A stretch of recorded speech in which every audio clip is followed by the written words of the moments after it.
ఈ ప్రభుత్వం మళ్ళీ రాకూడదని చూస్తా ఉన్నారు. రఫీ గారు జగన్మోహన్ రెడ్డి గారు 2-3 డేస్ బ్యాక్ ఒక ఇంటర్వ్యూ, ఒక టీవీ ఛానల్కి ఇంటర్వ్యూ ఇచ్చి ఆయన ఈ ల్యాండ్ టైటిలింగ్ యాక్ట్ గురించి చాలా స్పష్టంగా చెప్పారు. ఇదే పవన్ కళ్యాణ్ గారిని, చంద్రబాబు గారిని, మోడీ గారిని, అమిత్ షా గారిని వారిని ప్రశ్నించమని వారితోనే తిరుగుతూ ఉన్నారు కదా, మరి ఇది కేంద్రమే కదా ఈ చట్టం తీసుకొని వచ్చింది, వారిని ఎందుకు ప్రశ్నించట్లేదు, ఒకసారి వారిని ప్రశ్నించి చూడమని అడిగారు. మరి కేంద్ర ప్రభుత్వం ఇంతవరకు ఎటువంటి డ్రాఫ్ట్ ఇవ్వాలా, నీతి ఆయోగ్ సూచన ఇచ్చింది, ఏ రాష్ట్రము కూడా నీతి ఆయోగ్ సూచన పట్టించుకోవాలా. ఈవెన్ దో బీజేపీ పాలిత రాష్ట్రాల్లో ఒక్క ఆంధ్రప్రదేశ్ ప్రభుత్వమే ఈ ల్యాండ్ సర్వే పేరు మీద ఈ యాక్ట్ తయారు చేసి ఇప్పటికే పివి రమేష్ చీఫ్ సెక్రటరీ చేసినటువంటి అతనే స్టేట్మెంట్ ఇచ్చాడు, నా ల్యాండ్కి ముటేషన్ ఇవ్వట్లేదని. అలాగా ఎన్నున్నాయంటే, నేను ఒక్క నిమిషం టైట్ ఇవ్వండి. 2020 ఏప్రిల్ 23 మే వరకు రెవెన్యూ శాఖ వచ్చిన భూ సంబంధిత ఫిర్యాదులు 1,34,000, 1,34,000. భూ ఆక్రమణపై ఫిర్యాదులు 31,000. రికార్డులో తప్పుల మీద 39,000. వైఎస్ఆర్ కడపలో భూ ఆక్రమణ ఫిర్యాదులు 1,892. ఫిర్యాదులు చేయనివ్వకుండా బెదిరించిన అధికారులు, ఫిర్యాదులు తీసుకొని దాఖలాలు మరెన్నో వేలలో. మీ దస్తావాయిజులు మీకెవరు? అధికారం, డబ్బు, కండబలం ఉంటే ఏ భూమినైనా కొట్టేయవచ్చు. సరైన కాగితాలు లేవని యజమానినే జైల్లో పెట్టొచ్చు. మీ వారసుల్ని అధికారులే నిర్ణయిస్తారు. తాతల నాటి భూములైనా నేతల దయ ఉండవలసిందే. జగన్ మీ స్థలాన్ని బ్యాంకులో తనఖా పెట్టొచ్చు. మీ ఆస్తి మీది కాదు అని ల్యాండ్ టైటిలింగ్ ఆఫీసర్ చెప్తే మీరేం చేయలేరు. న్యాయం కోసం స్థానిక కోర్టులకు వెళ్ళలేరు. ఒరిజినల్ డాక్యుమెంట్స్ ఇవ్వరు, జిరాక్స్ కాపీ మాత్రమే ఇస్తారు. ఇది ఏదైనా రాష్ట్రంలో, కేంద్ర ప్రభుత్వం కానీ ఏదైనా రాష్ట్రంలో ఇలాంటి చట్టం తెచ్చారా? చెప్పమనండి దమ్ముంటే జగన్మోహన్ రెడ్డికి. లేదు, ప్రజలు ఇవాళ దీన్ని వ్యతిరేకిస్తున్నారు, నేను దీన్ని రద్దు చేస్తాను చెప్పమనండి దమ్ముంటే. అతను రద్దు చేయలేడు. అతను ఈ యాక్ట్తో అతని ఆట అంతా కూడా సమాప్తం. అతను ఇంటికి వెళ్ళిపోతా ఉన్నాడు. రేపు విదేశాలకు 15వ తారీఖు వెళ్తున్నాడు, 30వ తారీఖు వరకు పర్మిషన్ పెట్టాడు. ఏమో ఆ తర్వాత ఎక్స్టెన్షన్ పెట్టుకుంటాడేమో, అక్కడి నుండే రాజీనామా పంపించేస్తాడేమో, ఎవరికి తెలీదు. ఎందుకంటే అతను ఎన్ని అక్రమాలు చేయాలో, ఎన్ని మోసాలు చేయాలో ఎన్నికల కోసం దొంగ ఓట్లు చేర్పించడం దగ్గర నుంచి, మా పార్టీ మా కూటమి వాళ్ళ ఓట్లు తీసేయడం దగ్గర నుంచి, అభ్యర్థుల్ని బెదిరించడం దగ్గర నుంచి, 0 డోర్ నెంబర్తో 100 ఓట్లు పెట్టడం దగ్గర నుంచి అనేక అక్రమాలు చేశాడు. మేము వాటన్నిటిని ఎదుర్కొన్నాం. దాంట్లో మ్యాక్సిమం 99% మళ్ళీ మేము పునరుద్ధరించుకున్నాం.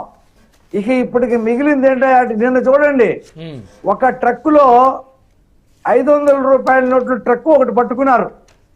వెనక 2 ట్రక్కులు దారి తప్పించేశారట. అది ఎవరిదైనా అంటే ఆ ట్రక్కు ఒంగోలు ఎంపీగా పోటీ చేస్తున్నటువంటి చెవిరెడ్డి భాస్కర్ రెడ్డిదంట. అంటే ట్రక్కుల డబ్బులు ఇవాళ రాష్ట్రంలో పంచడానికి రెడీ అయ్యాడు. ఏమంటే అన్నీ ట్రక్కులు డబ్బులు ఎవరి దగ్గర ఉంటాయండి? మేమేమైనా ఇసుక మాఫియా చేసామా, ల్యాండ్ మాఫియా చేసామా, శాండ్ మాఫియా చేసామా, రెడ్ శాండిల్ మాఫియా చేసామా, గంజాయి మాఫియా చేసామా, డ్రగ్స్ మాఫియా చేసామా? మా దగ్గర ఉండడానికి ఇంత డబ్బు. ఇవాళ అతను ఆఫీసర్లు కొనేశాడు, చాలా మంది ఆఫీసర్ని. 10 కోట్ల దగ్గర నుంచి ఒక్కొక్క ఆఫీసర్ 1 కోటి రూపాయల వరకు పంచిపెట్టేశాడు. ఆఫీసర్లందరూ కూడా జీ హుజూర్ అంటా ఉన్నారు. ట్రక్కులు డబ్బులు దొరుకుతున్నాయండి. ఈ బట్టవాడాలో ఏం చేస్తున్నాడు? ఒక్కొక్కరి నుంచి ఒక్కొక్కరికి డబ్బులు వెళ్ళాలంటే కష్టం అవుతుందని ఈ మద్యం అమ్మేటువంటి షాపులు అతనే కదా, గవర్నమెంటే కదా, అతనే కదా మద్యం తయారు చేసి అమ్ముతాడు. ఆ షాపుల్లో డబ్బు ఊర్లలో పంచిపెట్టేస్తా ఉన్నాడు. దానికి లెక్కపత్రం, ఆడిట్ లేదు.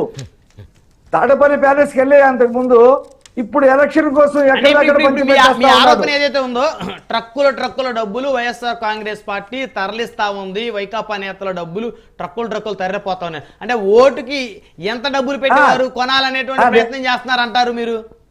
నేను చెప్తున్నానండి, ఓటుకే కాదు, ఒక స్థాయి నాయకుడు అయితే 5 లక్షలు, ఓ. ఆ పైన 10 లక్షలు, ఓ. ఆ పైన 15 లక్షలు, ఓకే. ₹1,00,00,000 వరకు నాయకులు కొనటం లేదా వాళ్ళ నాయకులు సాటిస్ఫై చేయటం. దేనికి అట్లా? ఇక అంటే ప్రజల్లో తీవ్రమైనటువంటి వ్యతిరేకత, పని చేయాలి కదా వాళ్ళు, ఓటుకి 5,000 ఇవ్వాలని చెప్పి డిసైడ్ చేసుకున్నాడు. నేను ఒకటే చెప్తున్నా, కేసీఆర్ కూడా ఇలాగే చేశాడు తెలంగాణలో. ఒక 2 నెలల ముందే ఎమ్మెల్యే టికెట్ డిక్లేర్ చేసి డబ్బులన్నీ కూడా పోలీస్ జీపుల్లో ఎమ్మెల్యేలకు తరలించాడు. ఎక్కడ కూడా పట్టుబడకుండా ఆ సిట్టింగ్ ఎమ్మెల్యేలకి టికెట్లు ఇచ్చాడు. డబ్బులు విపరీతంగా పంచాడు. ప్రభుత్వం చేతిలో పెట్టుకొని మద్యం విపరీతంగా పెట్టాడు, భయపెట్టాడు. ధరణి పోర్టులు తెచ్చాడు. తెచ్చి అందరినీ కూడా చెప్పు కింద పెట్టి ఉంచుకుందామని చెప్పి ట్రై చేశాడు. ఈయన ఈ ల్యాండ్ టైటిలింగ్ యాక్ట్ తెచ్చాడు. అతను ఏ రకంగా అయితే ఇంటికి వెళ్ళిపోయాడో, ఎంత డబ్బు పంచిపెట్టినా సరే జనం ఇవాళ స్వేచ్ఛ కోసం, ప్రజాస్వామ్యం కోసం, న్యాయం కోసం ఇవాళ నిలబడి ఉన్నారు. ఖచ్చితంగా ఇప్పుడు మనం చూసాం కదండి, ఎన్జిఓలకి డబ్బులు ఇస్తే ఏది ఓటుకి ₹2,000 ఇస్తే వాళ్ళు 116 తగిలిచ్చి రిటర్న్ ఇచ్చారంట. ఎక్కడికక్కడ మీ డబ్బులు మాకొద్దని ముఖం మీద ఇసిరేశారంట. మొత్తానికి కూటమి నేతలు అయితే ఎవరో కూడా ఎక్కడా కూడా డబ్బులు పంచడం లేదు, డబ్బులు ఖర్చు పెట్టడం లేదు. ఏది ఇప్పుడు ఓటింగ్ జరిగింది నిన్నటి వరకు, ఎన్జిఓ నాయకులు ఎవరినైనా ఒక చోట మా కూటమి నేతలు డబ్బులు పంచిపెట్టారని చెప్పి ఒకళ్ళు చెప్పమనండి. వైసీపీ వాళ్ళు పంచిపెట్టారా? నేను చెప్తుంది అదే కదండి. వాళ్ళు ₹2,000 నోట్లు 4,500 ఇస్తే 116 కలిపి రిటర్న్ ఇచ్చారంటే వాళ్ళకే. ఓకే, మీ డబ్బులు మాకొద్దు వచ్చి అని ముఖం మీద ఉమ్మేశారు. కాబట్టి పరిస్థితి చాలా తీవ్రంగా ఉంది. ఘోర పరాజయాన్ని జగన్మోహన్ రెడ్డి చవి చూసిపోతా ఉన్నాడు. ఇప్పటికే అతను చేతులు ఎత్తేశాడు. జగన్మోహన్ రెడ్డి ఓడిపోతున్నాడు అనేటువంటి ఒక వార్త సర్వత్రా వ్యాపించేసింది దేశవ్యాప్తంగా. అతని చేతిలో ఏమీ లేదు. నడి సముద్రంలో ఆగిపోయిన నావలాగుంది అతని పరిస్థితి. ఎటెల్లాలో తెలియదు. ప్రస్తుతానికైతే లండన్ వెళ్తున్నాడు. రైట్, మళ్ళీ వస్తాను రఫీ గారు మీ దగ్గరికి. మనతోటి చీకటి వంశీదీప్ గారు, జనసేన పార్టీ నాయకులు. వంశీ గారు.